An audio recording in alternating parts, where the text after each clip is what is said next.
Hi, I'm Tom from the Simoniz Garage. Today we're going to show you how to clay a car. We clay cars to remove surface contaminants such as environmental fallout, rail dust, or iron oxide, plow edging, things like that. Also, we can use clay to remove paint overspray and things like that. Now, the type of clay you use will depend on the severity of the contaminants on the paint.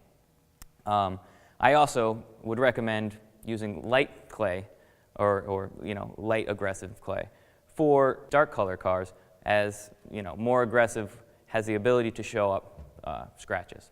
So when we clay a car, just like most of the Simoniz processes, we're going to start in one point, the front driver's side of the car. All right? We're going to start on the hood.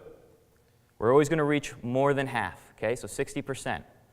Now, when we clay, it's different than waxing a car. We actually want to go front to back, as that's how cars are painted.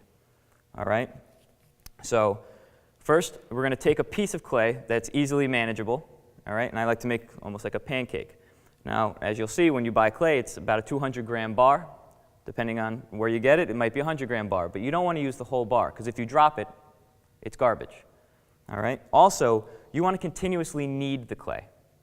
All right? What that means is you want to look at it and fold it in on itself, so that when you pick up these contaminants, you're folding it in to itself. All right? And you want to expose a nice, clean surface. So to start, we're going to take a lubricant. So in this case, body gloss. We have products like Detailer's Choice, Instant Shine also can be used. But you want to use a nice liberal amount of lubricant. Spray the clay, spray the surface.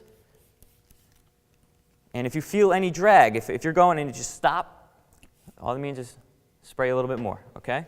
So what we're going to do is just go back and forth, nice and fast.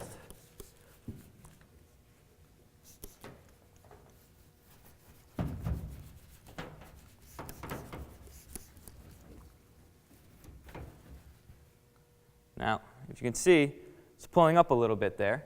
Okay, so I'll flip it over.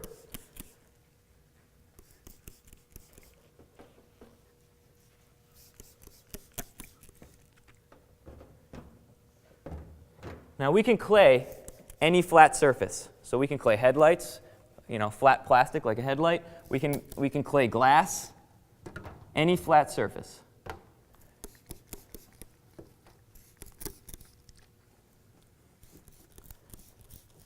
Also, one thing to remember, for the sake of speed, if you just wash the car, you don't have to dry it first.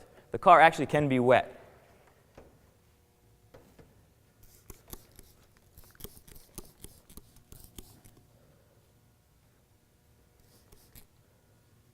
Like I said, we can clay.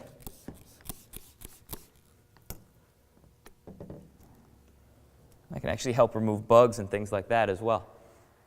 Now what we do is keep looking at it, fold it on itself, make another easily manageable pancake, and we would move forward, going down the grill, to the fender, up, make sure you do the roofs. The areas that, the flat surfaces, especially, the tailgate on this car, but the rear hatch, things like that, trunk lids, those are what's going to really collect a lot. Also, don't forget, below the belt line, all right, you're going to show, there's going to be a lot of contaminants in there. Things get kicked up, especially, if you're in an area where they have plows, you're going to see a lot of plow edging. You see all those little rust dots. Those are little shards of metal that are actually embedded into the paint.